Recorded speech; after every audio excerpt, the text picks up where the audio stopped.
extra second just to make sure.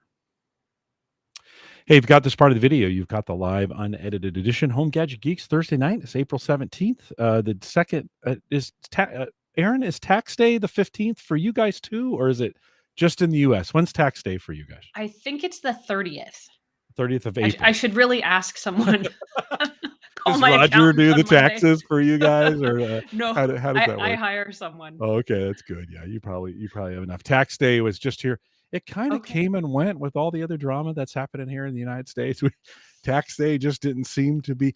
And I also noticed April Fool's Day was not quite the extravaganza. Did you notice anything like there that was with a April couple Fool's? of corporate brand jokes that I thought, that's good. But you're right. I don't think it was as big this year. I think people are just like, you know what? We're just gonna dial it all back. Yeah, everybody's just kind of like, we'll just kind of see. It was interesting Everybody's a time. bit off kilter. Yeah, interesting time. Erin Lawrence is with us. Erin from Tech Gadgets Canada. Erin, welcome. Good to have you. Hello, Jim. So good to see you. Great to have you. Always great to have you.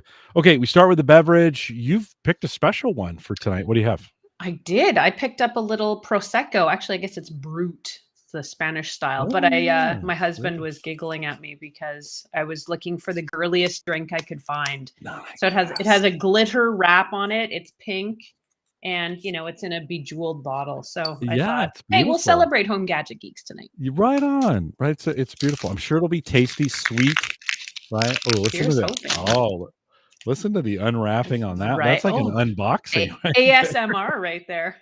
Wait. Here, let me see if we can get the... Okay. It's a screw top, so we're not getting the cork pop. Oh. But... Good enough. Well, that was kind of anticlimactic. That's well, here's hoping. It didn't sound like it's very let's get it. Hold on. We'll get a little Oh. pour. We'll get a little pour for you. Let's That's a great sound. That's a bubbly. We'll do a virtual cheers. How's that? Virtual cheers little to you. Cheers to you. Give me a little taste profile on that. What are you getting off? I'm almost afraid to, but let's see. What do you think? Good choice? A little on the apple juice side. Okay. A little bit bubbly, sweet, but yeah. Bubbly. Okay. But very effervescent. It'll be good for tonight, Jim. Yeah, well, good. Well, that's good. Glad that you have that. Let me pop out my chat real quick so I don't forget to do that. And then I've got a little kind of my fave here, a little Russell's Reserve. This is a bourbon 10-year. Nice. This is, I think, the best value in whiskey that's out there, right? You get a 10-year-old whiskey, it's $40 or $50, which, if you would have said to me 6 or 7 years ago, you're going to be buying $40 or $50 whiskeys all the time, I would have said you're crazy. It's like you're paying in Canadian dollars now. It's kind of like that. The bourbon boom is over and prices are coming down, which is kind of nice. And here, at least here in the US, the good news is bourbon is American. So we're not paying no tariffs on that. It's been the name of the game here lately, but so we're at the end of the bourbon boom, I think, for the most part. And so prices, everybody's trying to get like, buy it now kind of deal. There's also some aged whiskeys that have been coming out that have been like 12 or 14 years, which is a long time. I was going to say that seems longer than average for bourbon. Yeah.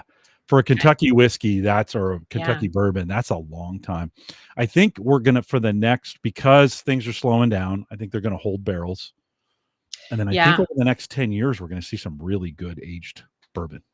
You're probably right. That's actually, I guess, a smart business move. Yeah. Well, and then for your neck of the woods in Canada, I've also been drinking some Canadian rye. Now, everything out of Canada is rye, but there's some pretty good rye coming out of Canada right now. So we'll see how long it's available for and those kinds of things. So might be a good idea to stock up on it now. Yeah. Have to see how that goes. We'll have to see how that goes. Well, thanks for joining me, Erin. Always great to have you here and appreciate you coming on. Let's get some chat jumping in here real quick. Joe says, good evening. So, Joe, good to see you.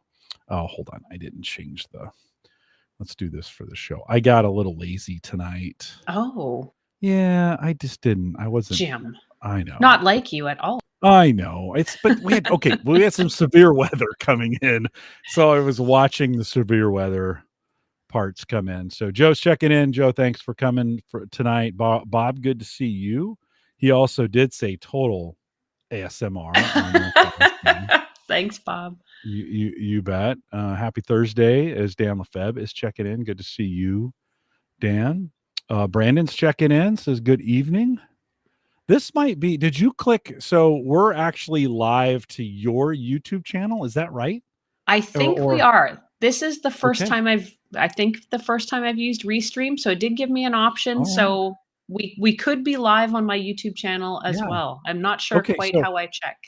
if you're coming in on Erin's YouTube channel and you're new to Home Gadget Geeks, welcome. Yeah. We love to have you out here. You're here for Erin. Let's just be honest. You're here for Erin. But little live, she does some of the best YouTube content around gadgets that I have seen. And so thanks for watching those that you do. They're at Tech Gadgets Canada.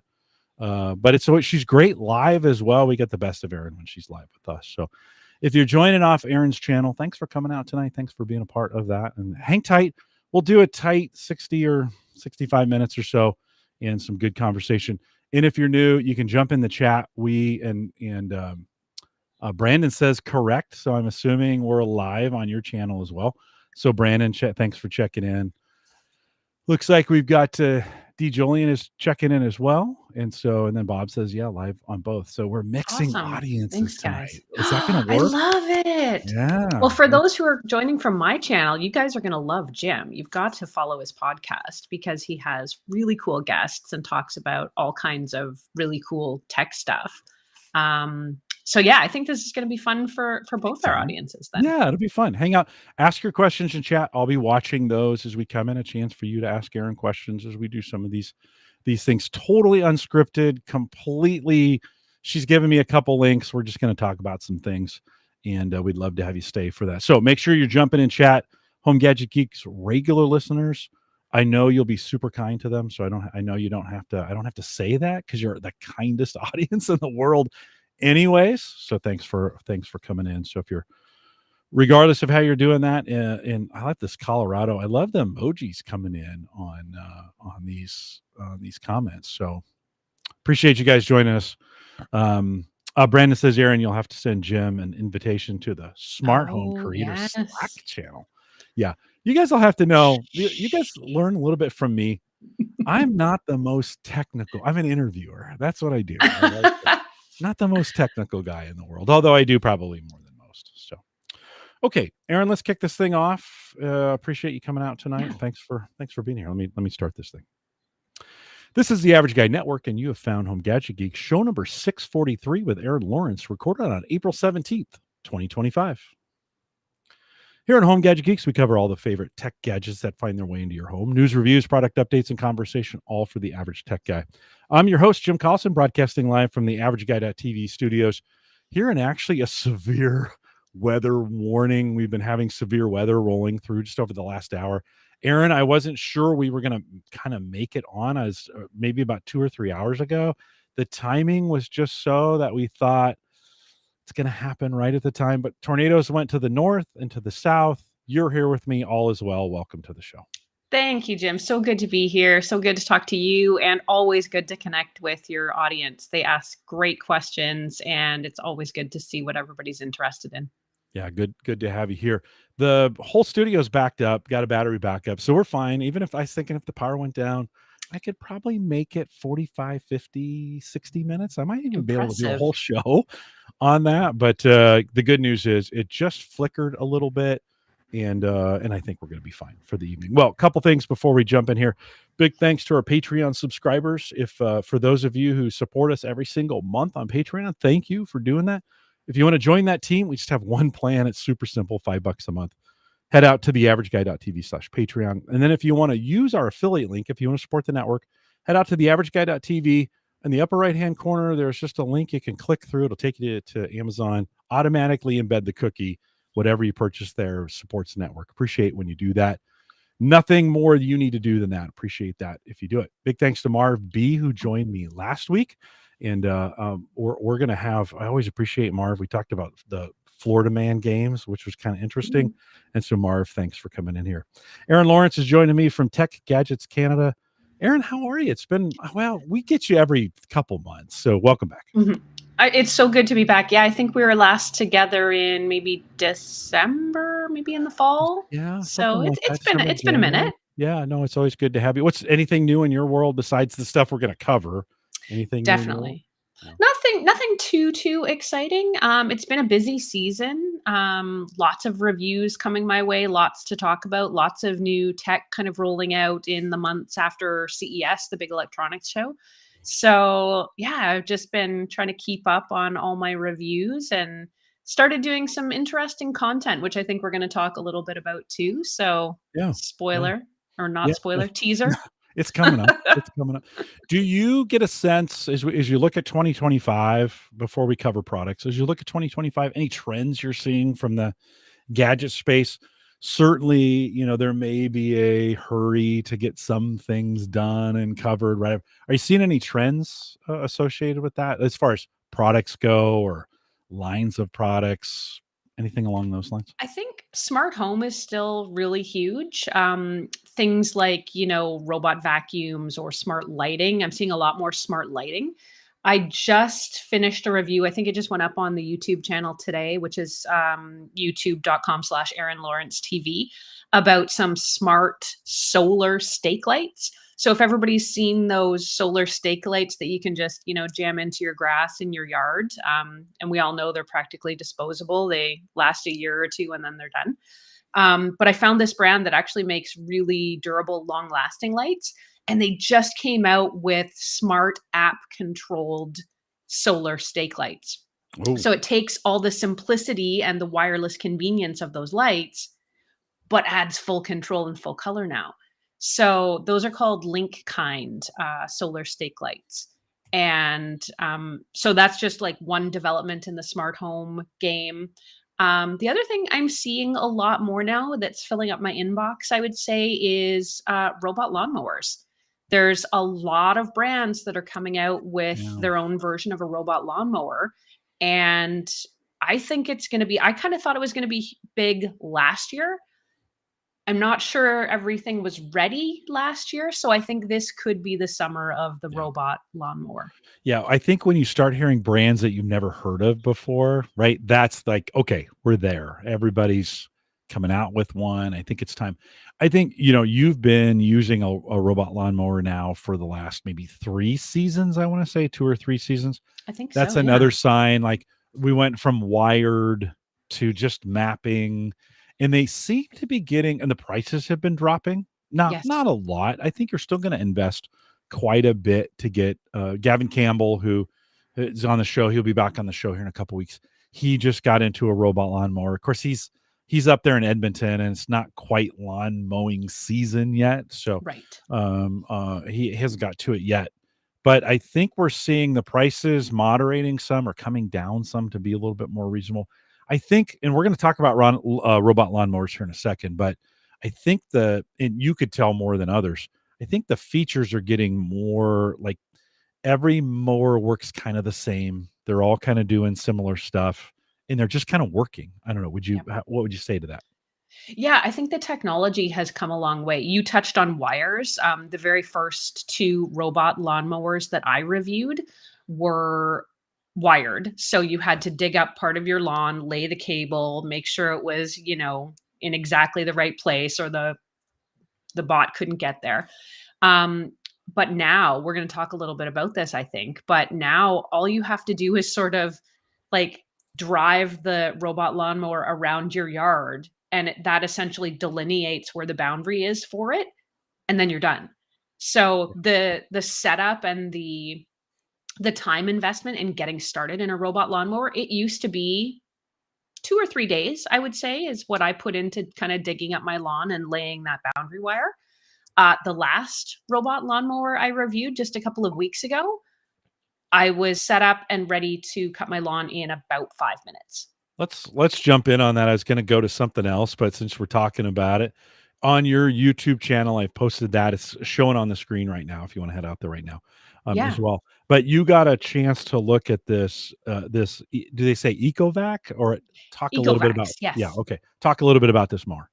Yeah, so this is kind of some of that newer technology. So it'll mow your entire lawn without those boundary wires. So I just talked about the mapping. That was kind of the first and easiest step.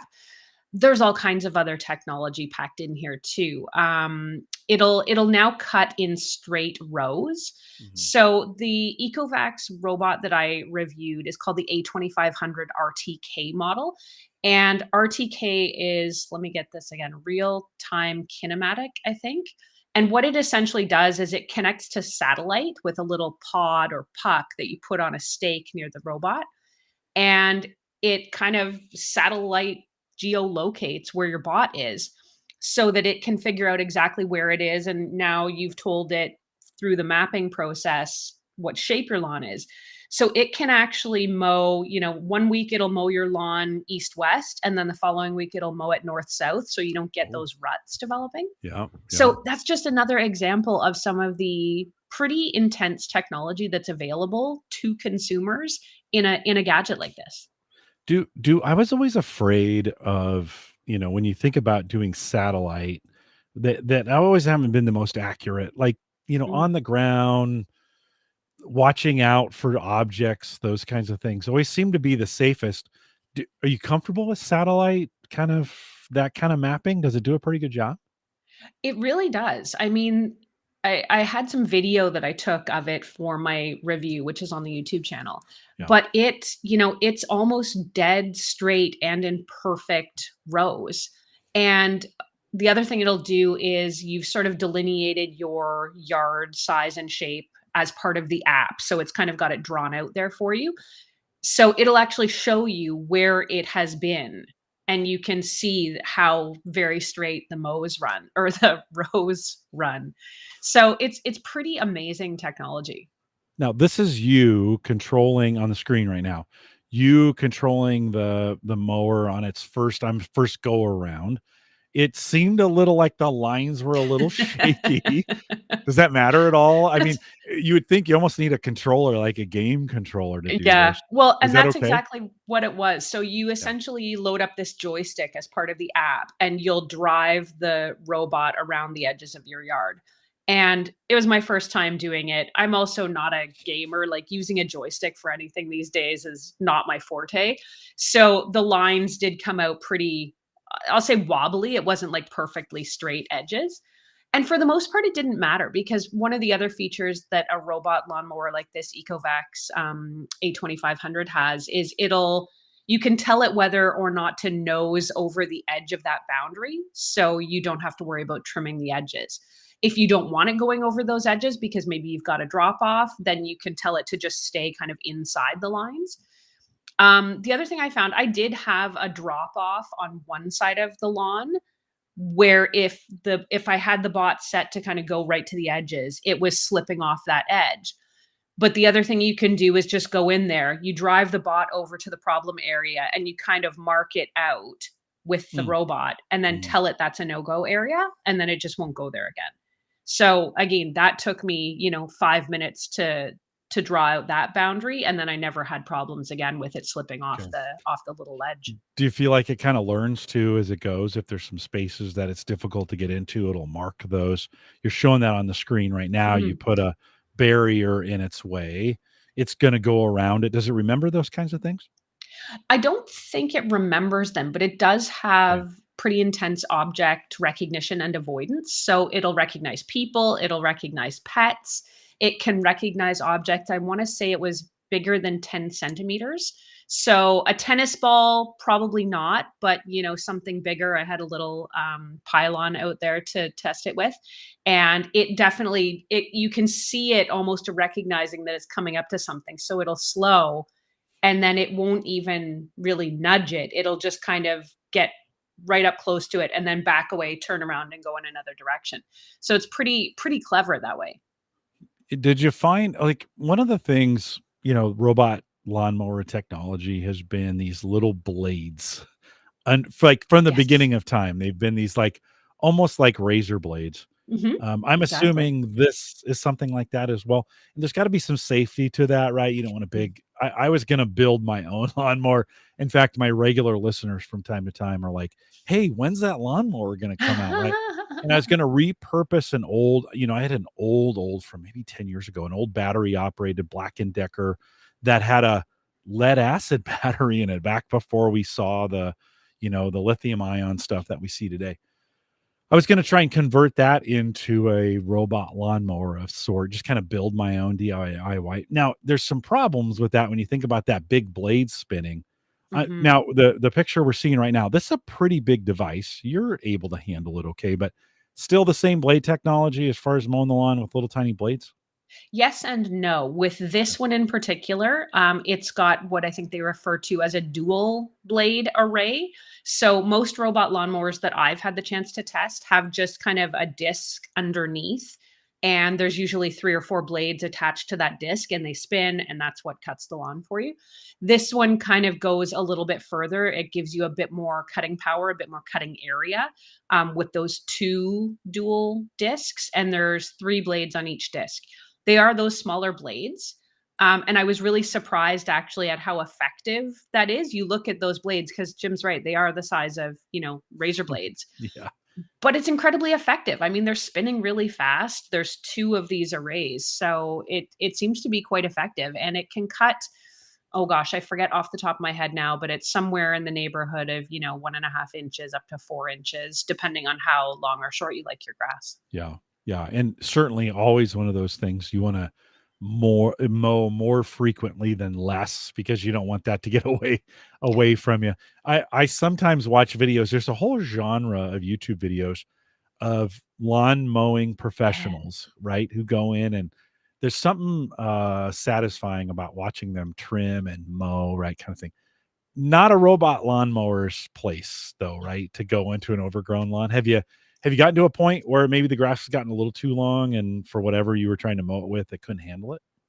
It's been pretty good. I did test it by leaving it for kind of, a week before I ran it, and it didn't have a problem managing it at all. Okay. Um, yeah, I mean, you wouldn't wanna let it get too much longer, but the other thing about a device like this, if you're gonna invest this kind of money in a product like this, you can schedule them.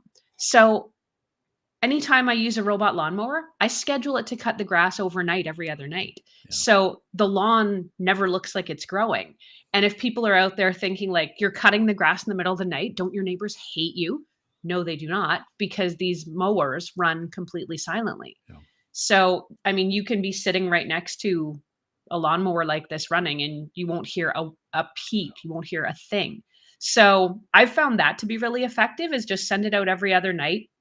You can, of course, do other things like delineate different areas of your lawn. So, if you wanted to cut this area, one night and the other area the next, if you want to have different sort of zones or sectors, if they're sort of all connected into the same space, you can do that. I mean, how you want to run your lawn is completely up to you with a device like this. I've got some spots. If I wanted to mow, my front yard is zoysia, so thick Bermuda, lush in the summer. It dies in the winter, and I have a Right. brown lawn. My neighbors aren't happy about that, but it's okay.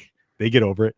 Um, there's some obstacles, and when I say obstacles, I think Mm. maybe an inch or two of a step up onto a Mm. sidewalk to get to the front yard from the back. I would only want one of these kinds of things.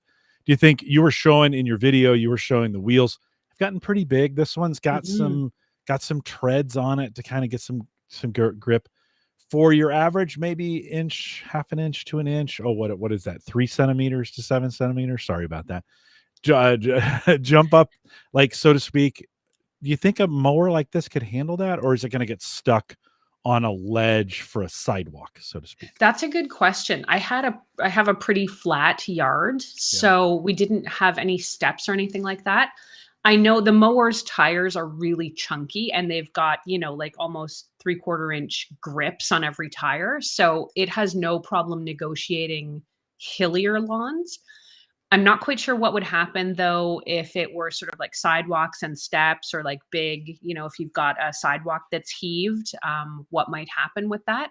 I think that might be something where you'd want to delineate a no-go zone for it. And, you'd either have to tend to that with a trimmer or in some other way. Yeah.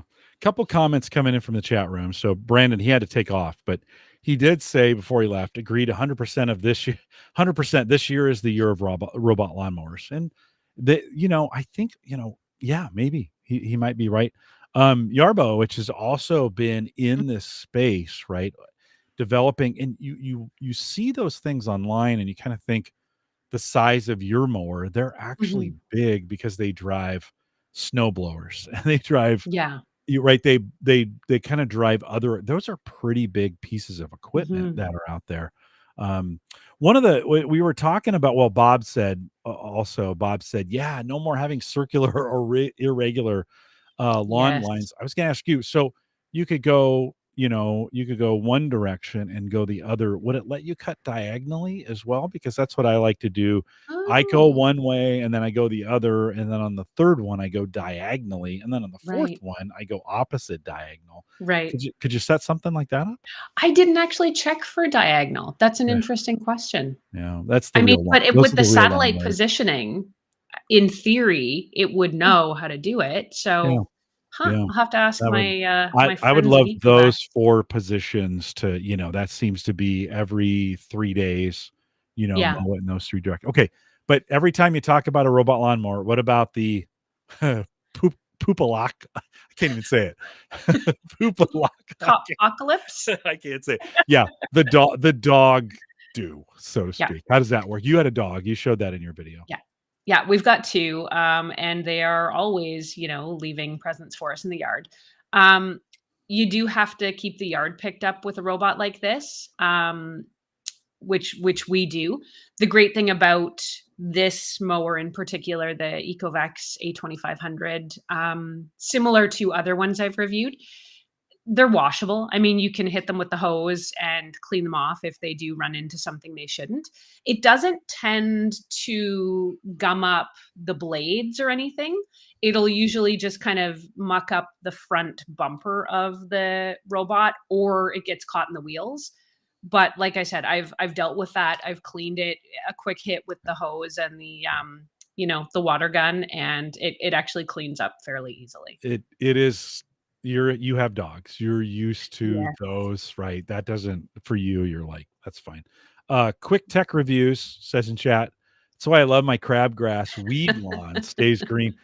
I had a friend one time, we used to live in a different part of town, and I didn't spend a lot of time on my lawn. I was working hard and going to college and raising a family and all those things. He said something about my lawn. I said, "You know what? It always mows green." That was my kind of philosophy on that. So quick tech reviews. Thanks for jumping in saying that as well. Are you to a point where okay, we're in a second, or maybe we'll talk about vacuum cleaners, but robot vacuum cleaners. Do you have a favorite lawn mower? Can you have one as a reviewer? I know, got to be careful there, but if you had to pick one, would you pick one? I don't know. Yeah, short answer, yes. Okay. I haven't reviewed a lot of lawnmowers, and Okay. it's really kind of just been 2 brands. I've reviewed 2 from Husqvarna. Both of those were wired in lawnmowers. As far as I understand, Husqvarna actually does have one of the, you know, non-wired versions. I haven't had a chance to try that one. I would love to try out some of the different brands. Right now, Ecovacs is the most recent one that I've had, and it's fantastic. It's far and away my favorite right now. I will give the caveat that Ecovacs has come on and become a sponsor of my YouTube channel, which I'm super thrilled about because I like the company. I love its products. And I really appreciate the support they're giving me to keep the channel running. So I'm not saying that just because they're a sponsor of the channel. This is truly the best robot lawnmower I've tried. With that said, I'd love to try out a bunch of other brands and a bunch of other Yeah. devices too. So see Okay. what's out there. Husqvarna, good name in Yeah. that. I mean, a big brand name. And then Ecovacs, I didn't even think about this. They're actually big in the vacuum cleaner, in the robot vacuum cleaner space, right? Too, as well. Have Huge. you They reviewed yeah. some of their vacuum cleaners? Their I robot vacuum have, cleaners? yeah. They put out usually 3 new vacuums every year, maybe more. And I'm fortunate enough to usually get my hands on all of them. So they've come out with a bunch in the last few months. They've come out with the Goat, which is the robot lawnmower, and then they also have a window bot. I think it's actually called WinBot. That'll automatically clean your windows for you, which I think is kind of a neat concept. I tried something like that, gosh, maybe about 10 years ago now, and it was pretty rudimentary. So I'm interested in where the technology's gone since then. A little unfair to use the GOAT term, greatest of all time, right? And but I No, appreciate the it's for the branding there. other reason. Yeah, well, okay, on your video, you have some goats showing in the very did you have to go Yes. rent goats for that part? You know what? I have an internet friend who runs an Instagram account called Goatstagram, and I am going Okay, to give them a plug here because they're good. fantastic people. Goatstagram on Instagram. They own goats, Okay. and they just upload videos Yeah. on their YouTube channel and on Instagram of like hilarious things these goats do. So I just reached out and I said, I when I think of people I know with goats, Yeah. you came to mind. Like, do you have any video I could use to include in this review I'm doing? And they very graciously did send me some footage that I used. So that was pretty They're cool. great at clearing out, like, wild regions of, overgrown things as well, so Yes. Yeah. by the way, there's a whole genre on YouTube around Speaking of goats. which, yeah. Yeah, yeah, you can watch it. It's great. Speaking of genres, let's make a change over to e-bikes because e-bikes got real popular during COVID, and Hmm. then and I think those sales of it drove some innovation. And I'm noticing this, I don't want to call it second generation because that's not really true. But I'm noticing this post-COVID generation of Mm-hmm. e-bikes, they seem to have learned every like they listened to a lot of the feedback. And then it seems like the second generation of e-bikes is a little bit better. You've been reviewing one. Talk a little bit about that. Yeah, this is from a new brand, new to me brand called Utopia. And they sent me a bike to try out called the Carbon One Step. And the key innovation with this bike, and another one that I'm going to review from them as well, is it's got a carbon fiber frame. So carbon fiber frames are ultra light, Yeah. and also tongue twisters. Yeah. Um, but it makes them so much easier to lift. I mean, the thing about e-bikes is they're fantastic and they're, pretty durable, but they weigh almost as much as a motorcycle in some cases. I mean, they're really heavy, and if your battery ever does die with a traditional e-bike, pedaling it on your own power is a lot of work. So I was really curious when I started doing research about these carbon fiber e-bikes because I was like, are they going to feel rickety? Are they going to feel light? Is it going to feel like, you're off like a shot with the motor, but you feel like you're leaving the bike behind? Like, what's it going to be like? And I was really impressed actually with how how light the frame is, but still how it contributes to a really smooth and comfortable ride. So the Carbon One step through bike that I tried is just a step through bike. They've got a couple of different options depending on what your preference is. But the other innovation you're seeing a lot with e-bikes too, in addition to this lighter frame, is a lot more digital smarts, I guess you could say. So the screens on them, the info screens are getting a little bigger, they're getting a little smarter. The Carbon One Step has some limited voice control as well, but it's also got GPS so that what am I trying to say? You can find it on a map if it should ever get lost or Oh, okay. stolen, Yeah, yeah, more yeah, yeah. likely. Yeah, yeah. That's like So your it phone. connects It's to an like your app. phone, right? Yeah. Exactly. Yeah, Yeah. it's basically Or that your Find car My now. for your bike. Or your Yes. car. Yeah. Yes. Yeah, yeah. So it's pretty cool. I mean, there's a lot of technology built into this bike in particular, and it'll talk to you. You can connect your phone to it and load up directions through the phone. When you use the phone, it does have to be with you. You can't sort of go out on the bike without the phone. But you can load up the directions, and on the digital screen, it'll sort of show you like turn right here, turn Oh, left here, and it'll oh. talk to you as well if you want it to. So, I mean, you think of all the neat innovations in smart home tech, and a lot of that stuff is coming to bicycle tech. Yeah, that might be an interesting innovation when we think about bike rentals. You go Mhm. into a city, you've never been into it before, being able to connect to the bike on your phone and then get some directions. Now you could do this through other apps and such, but that sounds kind of cool that you get some of that connectivity to your bike. Mhm. Is it it doesn't look like a fitness bike. Are they taking any kind of fitness angle to this as far as calories or, you know, how far you've gone, some of those kinds of things? Great question, and actually, that would be a great innovation. So, Yeah. if Utopia is listening to this Okay. podcast tonight, that would be, I mean, another logical step, right? Yeah. Like if you've got an Yeah. Apple Watch or a Google Pixel Watch, being able to see your heart rate on that display screen would be Yeah. a big deal, I think, for a lot of people. So, short answer. That was the long answer. Short answer is no fitness metrics in there Okay. right now. Okay. But I think that's a great idea, Jim. You should be marketing and You building never maybe you e-bikes. should send me one. Um, here in Nebraska, right? I mean, the biking season, well, you're up in Canada, so you know how this Mm, goes. The biking season isn't the longest. You get a little bit of spring, all summer, a little bit of fall. yeah. But we were using electric bikes. Well, it was called Electric Assist, and they're the B cycle bikes here in Omaha. Mhm. They're the rental bikes. They're made by Trek. They're super heavy. Like you couldn't like they're tanks. Like I mean that they kind of design them so the users can't ruin them. And but I used to ride them for fitness and use Oh, that yeah. electric assist from time to time to get more speed or whatever on that. I would see as you ride this bike, does it Mhm. feel, I mean, it's carbon fiber, light, Mhm. yes, but does it feel kind of hefty at the same time? Would you be okay jumping off the curb, so to speak? It's been a long time since I've jumped off a curb. But would you jump off a curb? I did, Yeah. well, not jump like you're probably talking Yeah. about, Yeah. but, I did take it over some terrain and some Yeah. curves Yeah. and Yeah. things like that, Yeah. Yeah. and it does feel pretty sturdy. It feels sturdier than I would have given it credit for. Yeah. Um, yeah, and I just found I really liked the option. It's got, I think that one has 4 or 5 levels of pedal assist.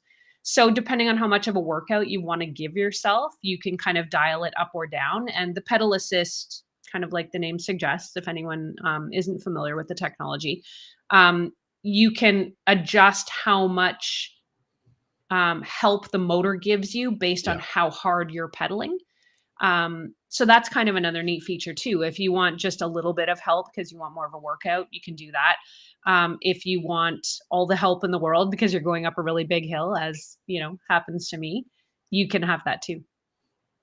It's a fairly, I mean, e-bikes they're a little more expensive from a Mhm. value proposition. If I assume for you, there would need to be a certain ROI on using it every day or using it as part of your commute or Mhm. taking it with you when you're camping. We know you do some van camping and Yeah. such that you've been talking for.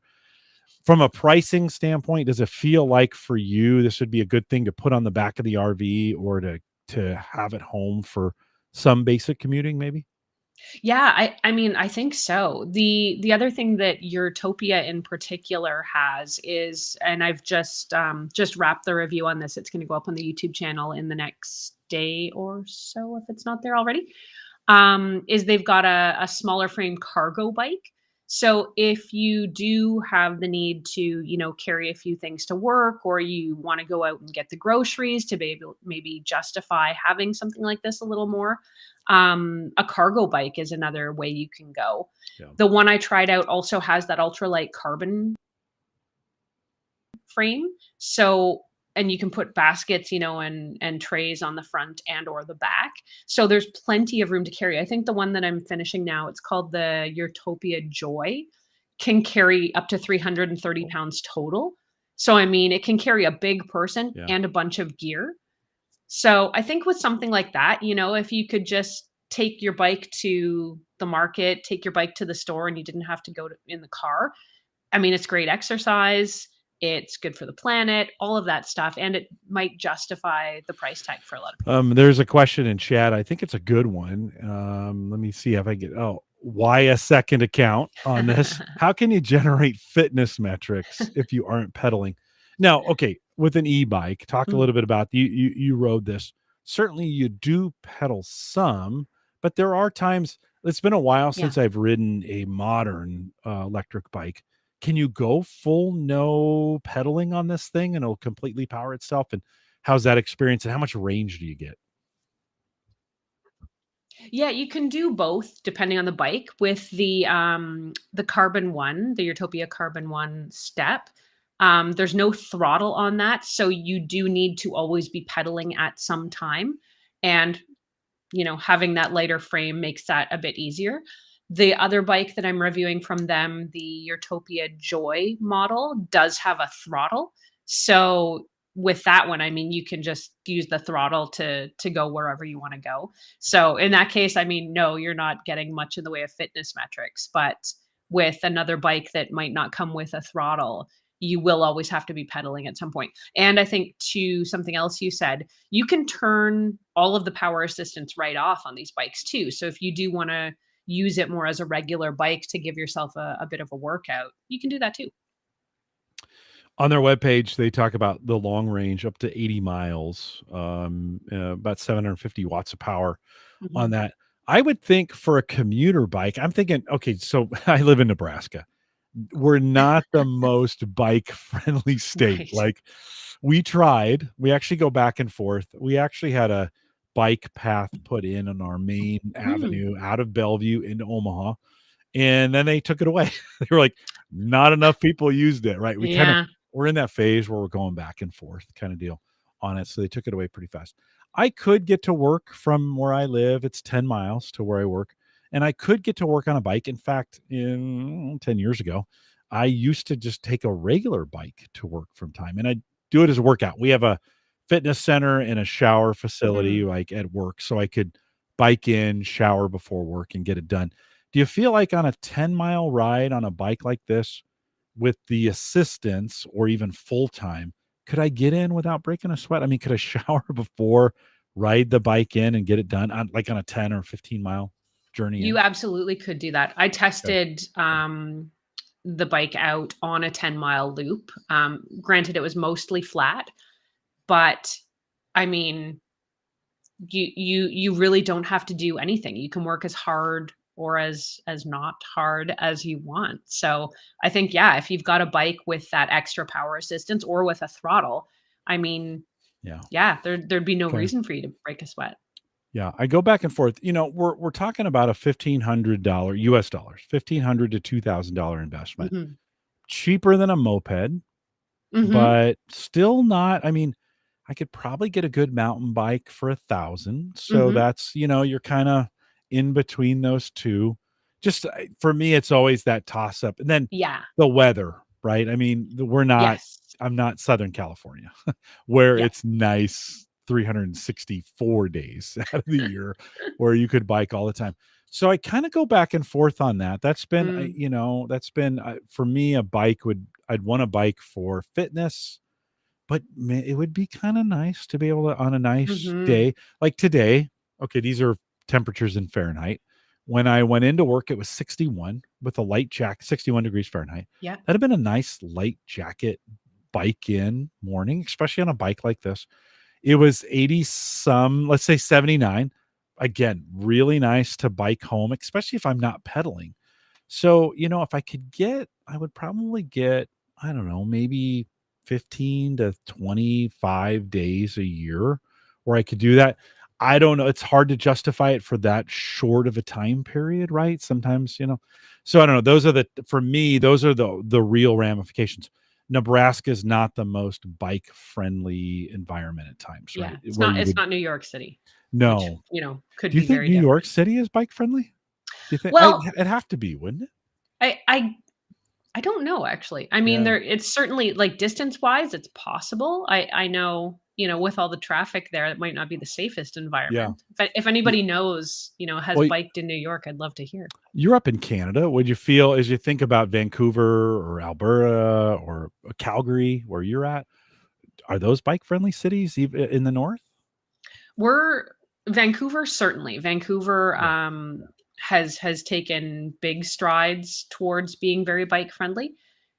In Calgary, it's so much harder. I mean, the Yeah, temperatures get to the minus double digits there. yeah, So there's a good chunk of the year where only the insane, right. venture outside, let alone would try biking to work.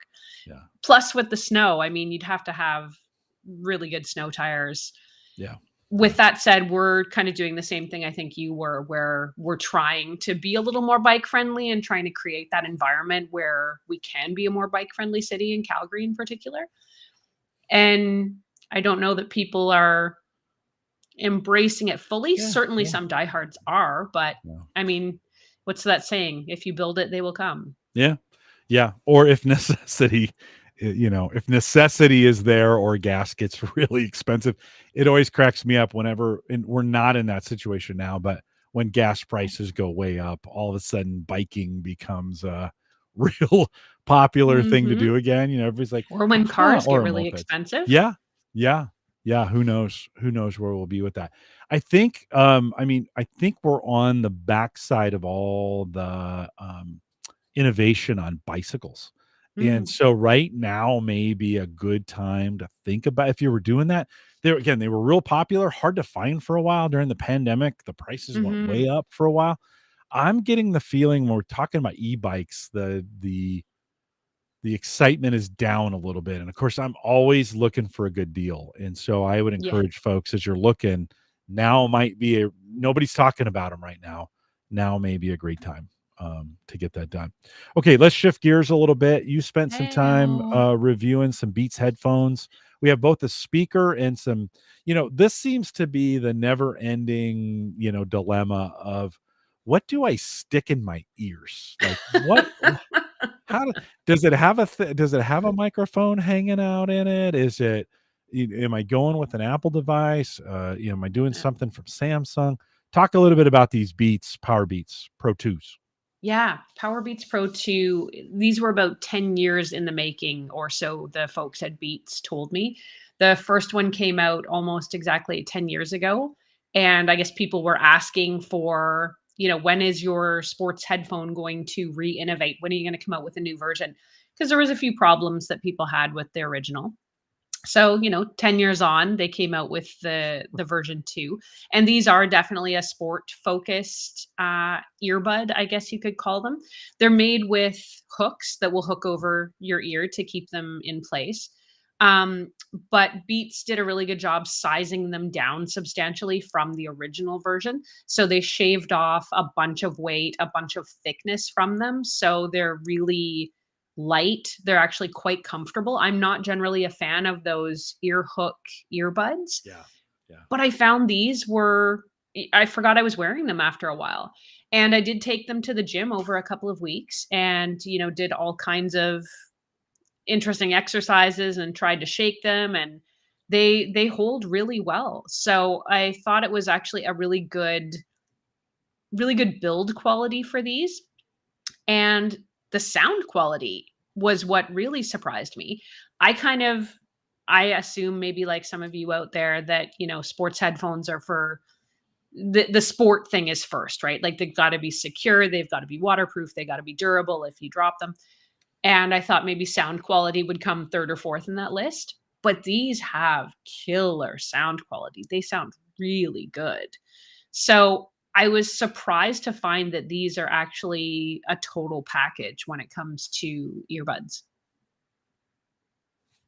Did you one of the things with earbuds well, okay, one of the things I'm now starting to notice now, we're back at work more often than we've Mm. been in the past, right? So I'm seeing folks in the office a couple more days a week than I used to. I'm seeing earbuds, various brands, in way more often than I used to. Yes. That may be one of those things where the workplace where it used to not be acceptable and now, like, for whatever reason, post-pandemic, Mhm. it's totally acceptable to have your earbuds in all day, whatever, going around. Would these, these earbuds, would they be a would you wear them? Could they be in all day? I mean, yeah, you're showing here in the video, they're kinda designed for fitness, they hold in your ears, but the design is fairly non-intrusive. Mhm. not sticking out like, you're not wearing listen, I watch folks work with big cans Yeah, on, big the cans big on. right, like you have tonight. Would this be something you'd wear at work, assuming you worked in an office, which you don't, but let's just pretend you did for a second. Would you wear something like this, or could it work that way? I think you could. I would say probably the longest I wore them was maybe about 90 minutes or Yeah, so, yeah. and they were certainly comfortable for that.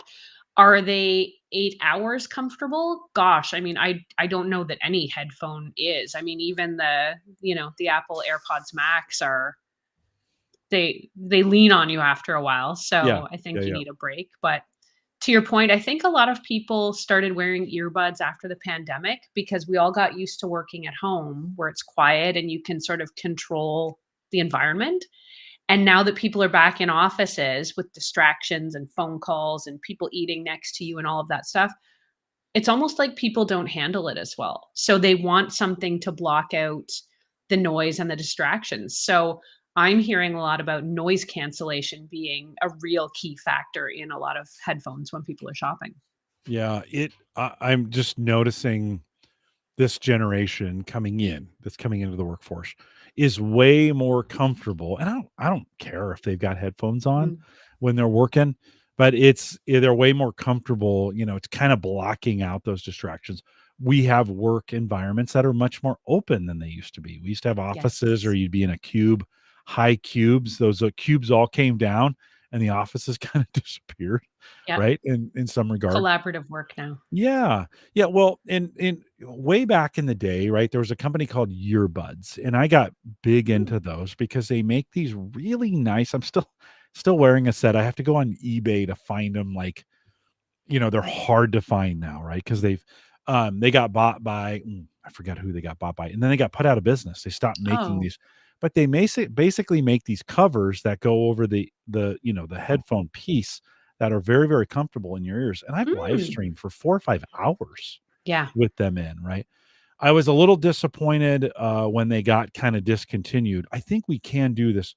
The Beats version goes the same route as earpods and some of those others, where they're trying to put that earpiece in where Mhm. it snugs into your ear, and Yep. then that's what doesn't allow you to have them in very long. Now, most workouts are only an hour.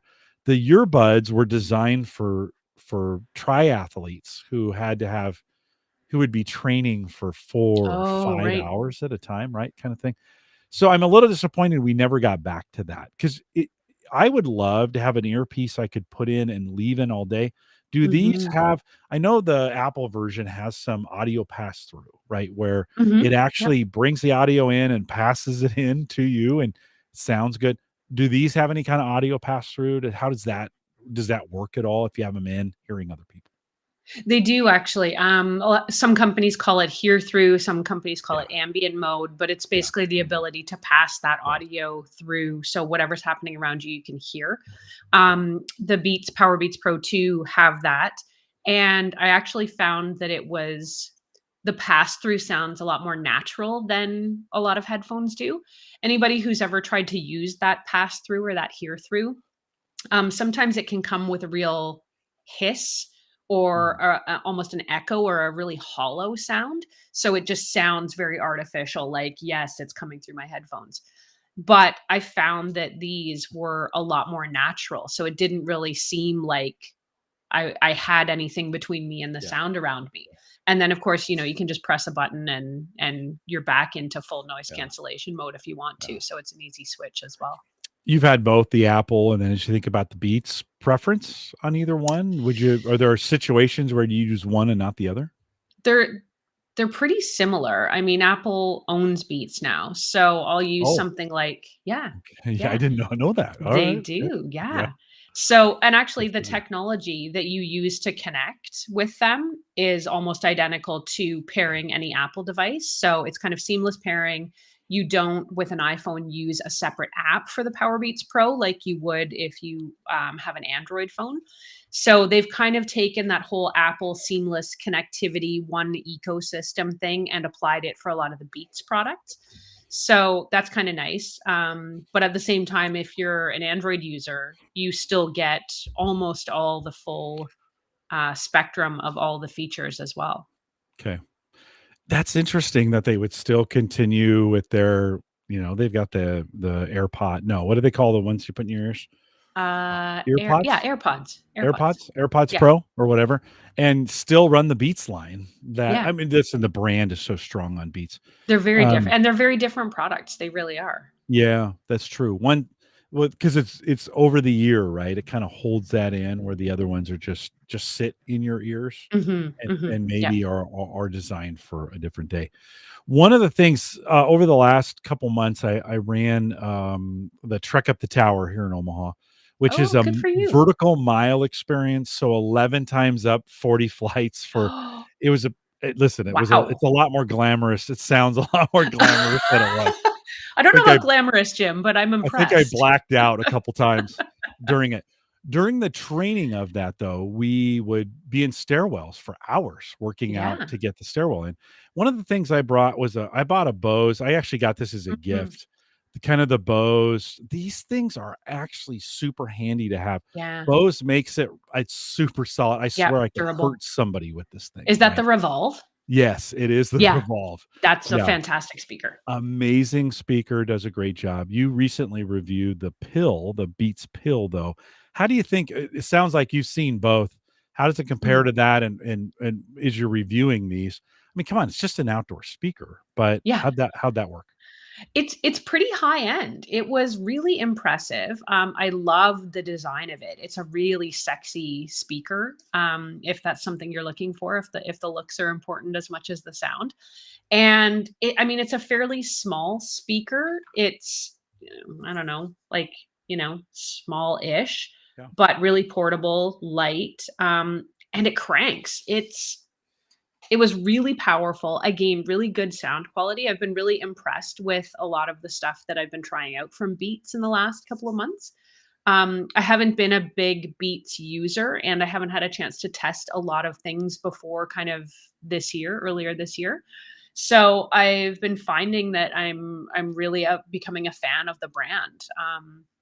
I like the design. I like the work they put into it.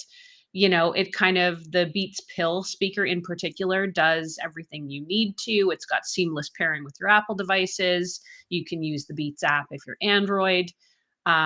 Portable, waterproof, all of that stuff. So Yeah. it checked a lot of boxes for me. I'm not sure the Revolve is waterproof, although I have splashed it and dropped it and out on the deck. I use it as my deck speaker with the Yeah. TV. So I pair it with the TV out on the deck, and there's been many a times I've taken the TV off the stand to bring it in for so it doesn't get wet. And I kick this thing off and it drops to the ground, right?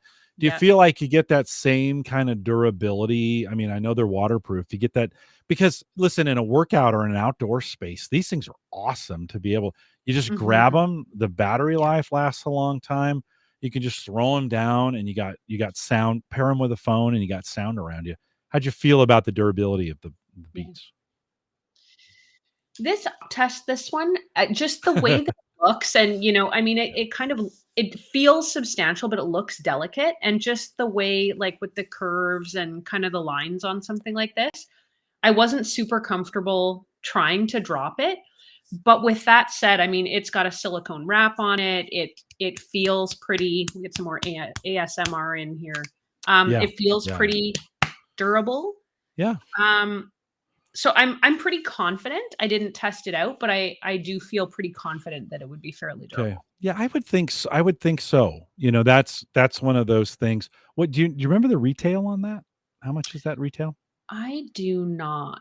Not Okay. on the cheaper end of the Bluetooth speaker Yeah. Yeah. range. Yeah. Beats products tend to be a little pricier. Yeah. Yeah. Yeah. Um, It's a brand. Like yeah, yeah, Bose, it's a it's a brand. lifestyle. Yeah, Yeah, it's kind of a brand. It's gonna hold up for you. We would put this at the bottom. We had a 5-flight stairs, and we'd put this at the bottom of the stairs. I'd pair it with my phone, so I'd leave my phone at the bottom. By the time we climbed to the top, you could barely hear it. yeah, And then, you hear as you get down. One of the fun things that we did with it was guess the next song. So, I played a Pandora channel, and then we get to right. the top, you couldn't hear it anymore. And as you're coming down, we try to see at what flight on the way down, could you Ah. pick the song? Hey, listen, when you're in the stairwell for 2 or 3 hours at a workout, you find Kudos to things to you, do. man. You've gotta entertain yourself during all of Yeah, that work. yeah, you find things to do. Did you get outside as another situation where this is kind of important? Did you get a feel for how well that works, kinda sitting on the deck with a bunch of people enjoying cocktails, so to speak? Yeah, that's definitely a good test for a lot of portable Bluetooth speakers in particular because they can sound good inside the house, but you take them outside and wah, they're wimpy, right? Mhm. I got a really good range from this one. I did use it outside quite a bit, and yeah, I mean, it gets really loud. It covers a pretty wide area to the point where I was a little concerned about disturbing the neighbors. So, Yeah, yeah. I dialed the testing back. That's when you So know it's good, pretty by the impressive. way, when you're worried about Yeah, the neighbors are peeking over the fence going, "Can you turn it down?" yeah, down just a little bit. Yeah. Yeah, exactly, exactly. Well, that's a good the on the Bose, the bass is just Yeah, amazing on that yeah, thing, like, it just pushes with the beats, do you feel like you get enough? That's kind of a pill. I know, like, this thing is heavy at the bottom, and the right. bass magnets down here. With the pill kinda design, do you feel like you get the same thing? Does it give you some pretty good bass? It does. Actually, the Yeah. bass was really impressive on it, and, it's kind of got that I would say it's sort of more bottom heavy, like, good and weighty, Yeah. but it's not a 360-degree speaker. There's really only, Oh, forward and a okay. little bit up Yeah, in terms okay, of directionality. okay. Yeah, Um, okay. but I didn't really find that it was a problem that I noticed it, that if I kinda walked around it, I was like, "Oh, great, now I'm out of speaker range," kinda thing. Um Does it have an aux in? Can you run an aux into that This one thing? does not. It's Okay, just got a single USB-C. okay, So if you yeah. had data, I think you can connect it. Otherwise, a USB-C data cable, you could probably run it that way. But otherwise, it's just wireless. It was a No aux. surprising on the Bose, it was surprising on the backside, you can see an aux Yeah. in, and you think, "Hey, 1995 called and they want their Walkman back," Right? right, kinda thing, Yeah. right, on that? And actually, it's been a little handy from time to time when you Oh, have some devices and like, sometimes the Bluetooth pairing is a challenge, or yeah. you wanna get it working right away. You don't wanna be, like, pushing buttons, Yes. like, this is all you get on the top, right? Yeah. And I'm sure on the Beats, you showed that on your video, there's a few buttons, and you gotta do some button Yeah. combinations to get certain things working right. Sometimes the old aux in is kinda just nice, you Convenient. kinda Yeah. and so, like, for the TV, that was one of those things. I have a Roku no, it's a Fire, Amazon Fire TV, and the aux just seemed to be yeah, and Quick and easy. Glitch 256 says, yeah, aux needs to stay. Yeah. It is kind of a nice backup, right, to have, Yes. there on that, and Well, and and wired. I mean, there's a lot of, like, people that want lossless audio. yeah, I mean, USB-C is the only way you can get that. I think Beats other headphones, if you wanna use lossless audio in those headphones with your iPhone, you've gotta plug it in to get that. So, yeah, I don't think we're getting away entirely yeah, from wired connections of one sort or another, but kinda just depends yeah. how you want your music. Yeah, my 21 Legacy still has an aux connection, which I like. I mean, I connect to it Bluetooth all the time, or it's got the Apple, CarPlay, which works Mhm. fine. But it's nice to have that kind of aux backup. I think we've had various versions of portable speakers, whatever they might be. I think this is. I think everybody should have a version of a speaker Mhm. just handy for the various to take to the picnic or to take outside or to use during a workout. Certainly, privacy is an issue in the gym. Although on Sundays Mhm. when we'd go to do this workout, nobody was in the gym, so we just took the speaker Oh, with us. yeah. It was Yeah. super handy to have. So those are. Did you get any feeling for how long a charge would last on like the Bose I get? Geez, I can never run the battery out on that thing. You get a feel for battery life? I don't remember now off the top of my head. I wanna say it was in the 20 to 24-hour range. It was Mhm, pretty mhm. good. Yeah, Yeah, I yeah. can't quite remember. It's hard to run them out, charge them once Yeah, a month, I think, and you're in good shape. Aaron, do you have a few more minutes to talk about Post-it notes? I know this is a I weird do. gadget thing, but let me bring this up for you. I'm not sure I'd ever thought I'd ever cover Right? Post-it notes on a but they've gotten a little gadgety. Talk a little bit about this. Yeah. So a company called Rocketbook makes basically reusable paper. And they just in the last month or two came out with reusable post-it notes. So I am a post-it note monster. There are post-it notes all over my house, all over my desk, in every room. I use them for everything. And I mean, I kind of love using it, writing it down, and then you crumple it up and throw it out when you're done. I'm like, okay, this is probably not the best for the environment, all this stuff. So I read about these reusable post-it notes. And I was like, oh man, if I could have the convenience of a post-it note and feel good about it, I'm up for this. So I got a pack of these reusable post-it notes, and they're almost like a waxy paper. So you can write on them. You use a special pen called a Frixon pen, which you can get with, a starter kit of these post-it notes. And it basically just wipes away with water and a damp cloth. So you can clean your notes and reuse them again.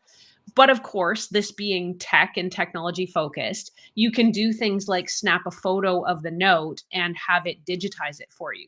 So it can convert your notes to from handwriting to digital format. So it'll type them up essentially for you. It can store the notes. So if you're the type of person that needs, records of all this stuff, you snap a photo and it just stores it in, gosh, I think there's like 20 different databases or platforms you can use to keep track of these notes. But so convenient, so fun.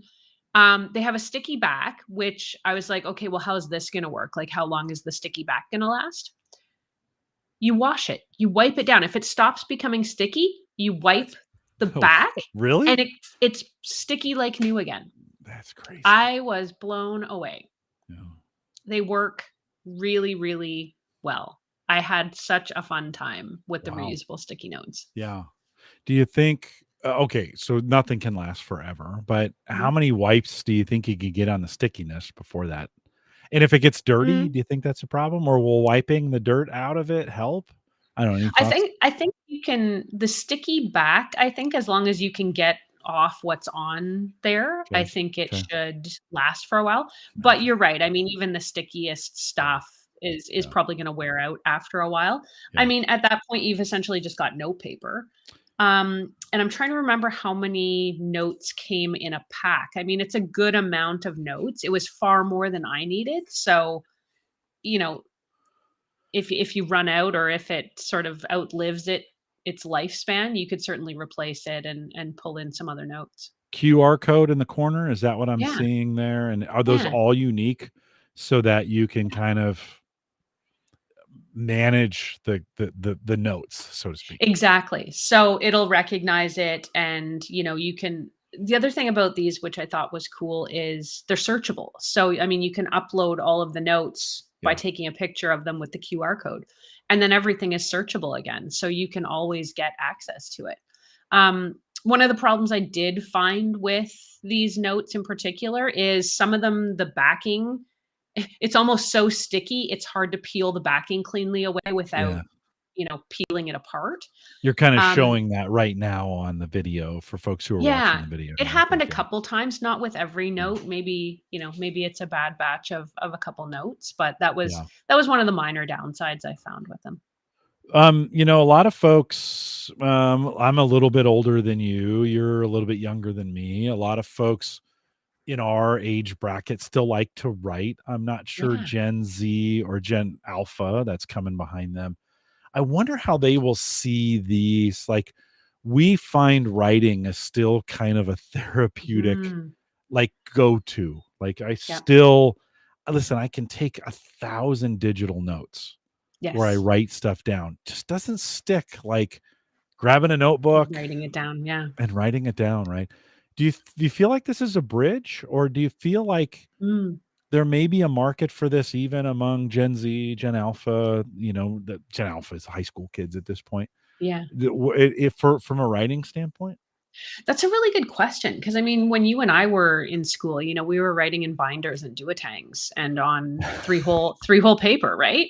Yeah. And, I see kids in school nowadays and they've all got laptops and that's how they're writing.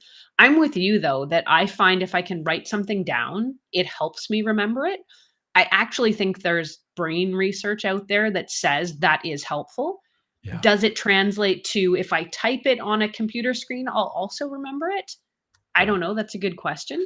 But Yeah. for me, I really like having that, the experience of writing things down and the tangible thing of a note. Like if I'm writing my grocery list, I can write it beside my desk. I can go take it to the kitchen when I'm done for the day, and then I can go and bring it to the grocery store if I want.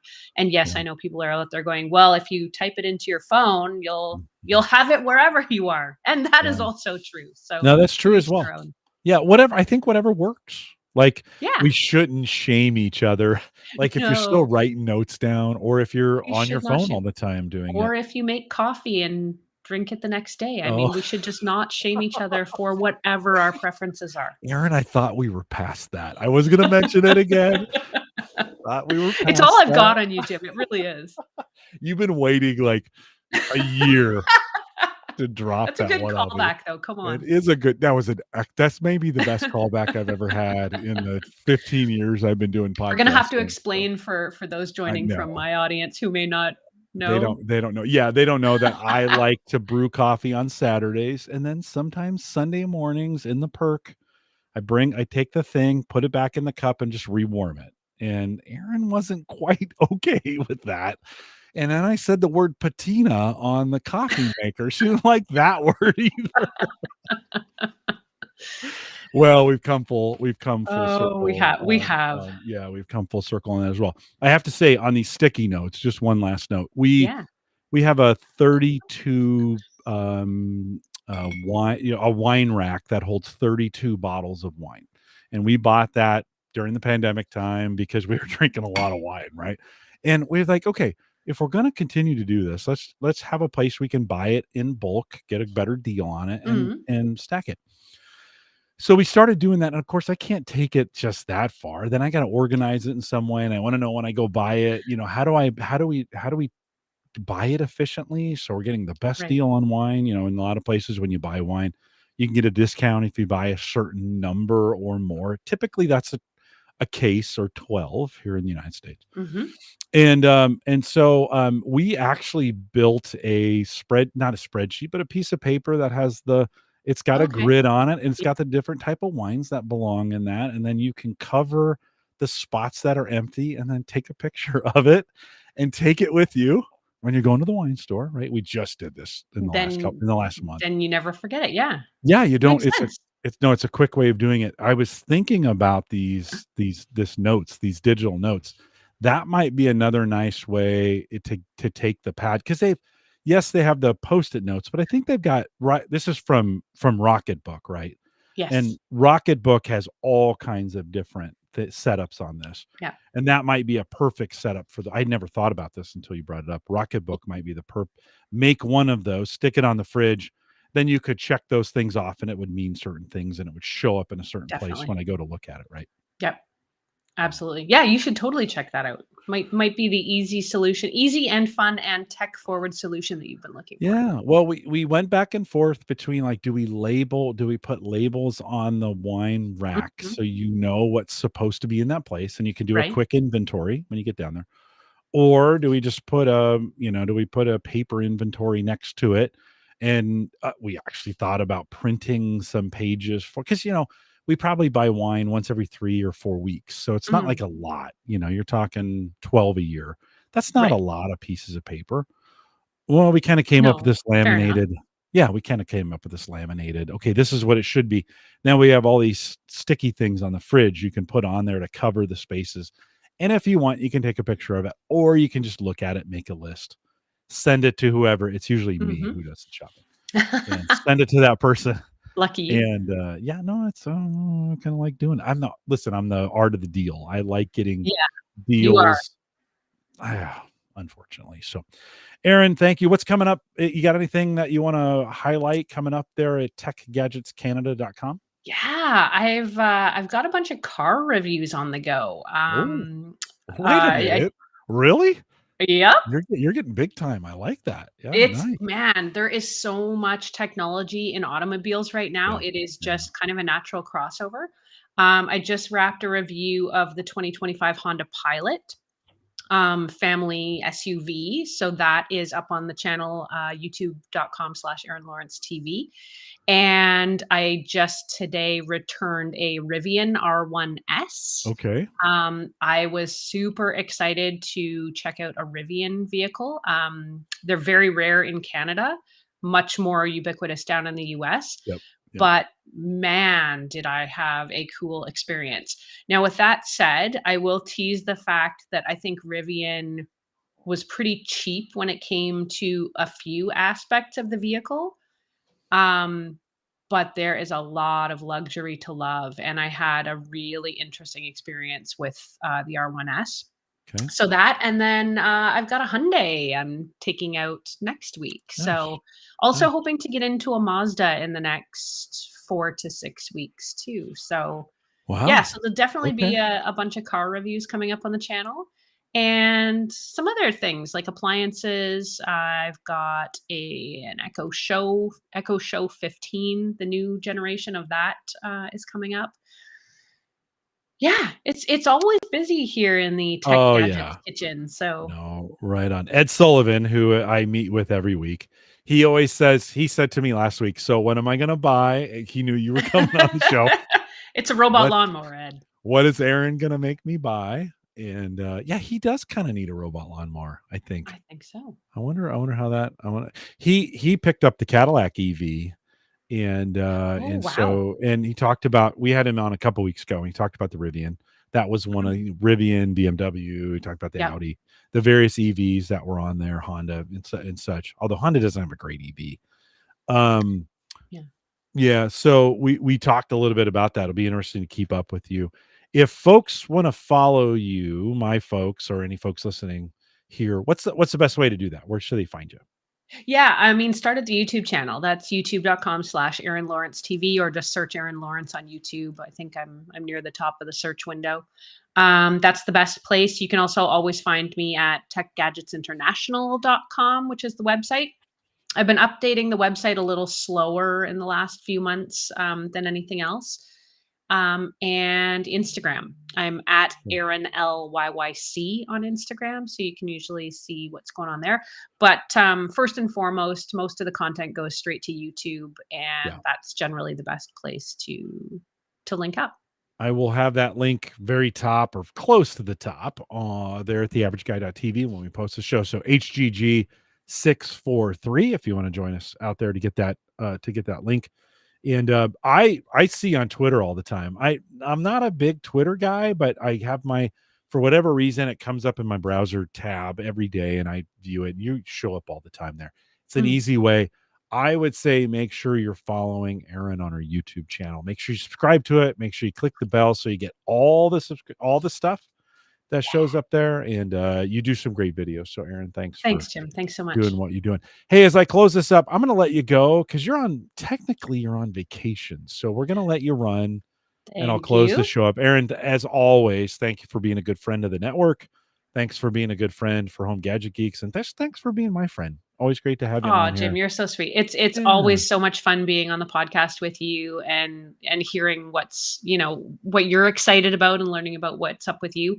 And I mean, like I said earlier, your audience is among the best in podcast land, I think. So it's always great hearing from them as well. They are pretty great. Hey, and Calgary and Omaha, not too far. Maybe someday we'll actually get a chance to Wouldn't that be fun? hang out. I'd love to hang out up there, but I'm afraid I wouldn't get back into the country. And the reverse might be true for me. We So just maybe we'll give it a little Sue, bit of time. one day, Jim. We'll One give it a day. little bit of time. We'll give it a little bit of time. So, Erin, thanks for jumping in. Enjoy the rest of your vacation. Thanks for jumping in. I Thanks so appreciate it. much, Night. You bet. Good night. Hey, if you're listening live, stay around for just a second as I close things up. We'll let Erin go and close things out there. And Glitch 256, thanks for subscribing there. Whether you subscribe to me or subscribe to Erin, thanks for doing that.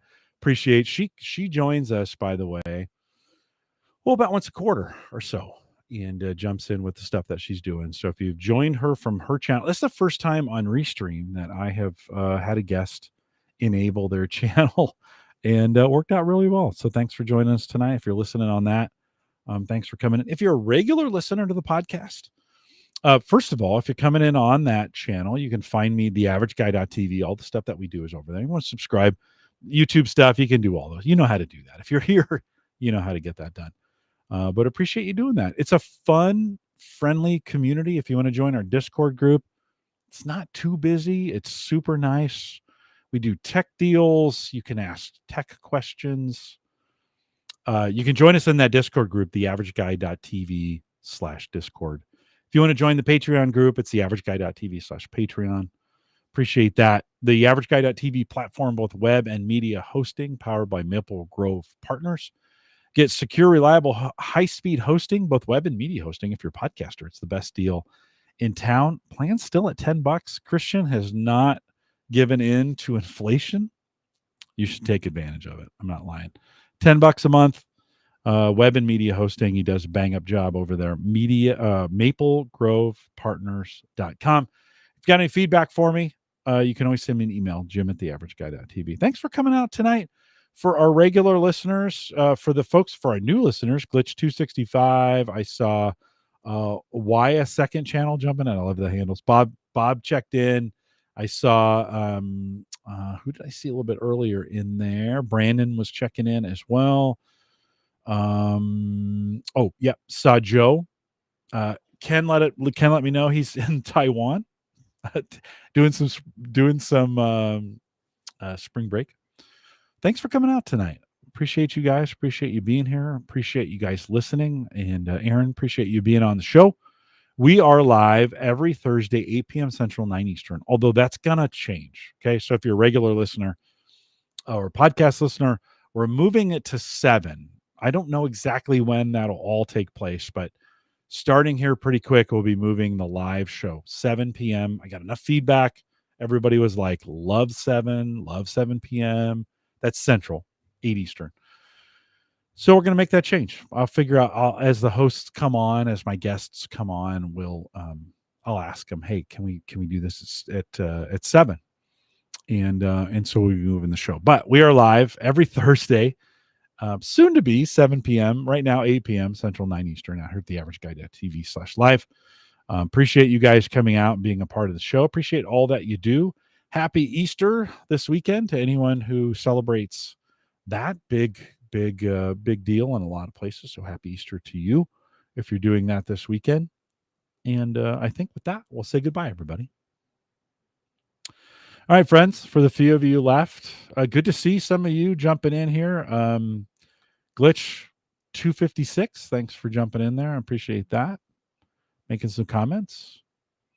And you get a chance. This is one of the cool things about tonight was Erin doesn't do a lot of live stuff. Although in Calgary, she used to be on some live TV, and she does a great job on that. So, but she comes out here, and if you like this kind of content with me interviewing somebody, you'll probably like hanging around on Thursday nights. So you can follow me. Let's join our Discord group, theaverageguy.tv/Discord. I always post what's coming up on the show. Thanks, friend. It looks like the severe weather has cleared out of the Omaha Metro as I'm looking at got the weather. Of course, I got 11 monitors down here. So got the weather up on one, maybe 12 actually. Got the weather up on one. I'm looking at the ring cams and it's looking dry out there. I don't think we got much rain. And we avoided, there was some hail damage, couple tornadoes that touched down tonight here in the Omaha area, and some real bad hail damage in some areas. So we were fortunate to get missed here in Bellevue. We call it the Offutt. We have a Offutt Air Force Base is not even a mile from us, just down the road here. And we always joke they have what we call the Offutt weather machine. And when severe weather is coming in, they flip the switch. I don't know what they do, but the weather goes around Offutt and it goes around us for whatever reason.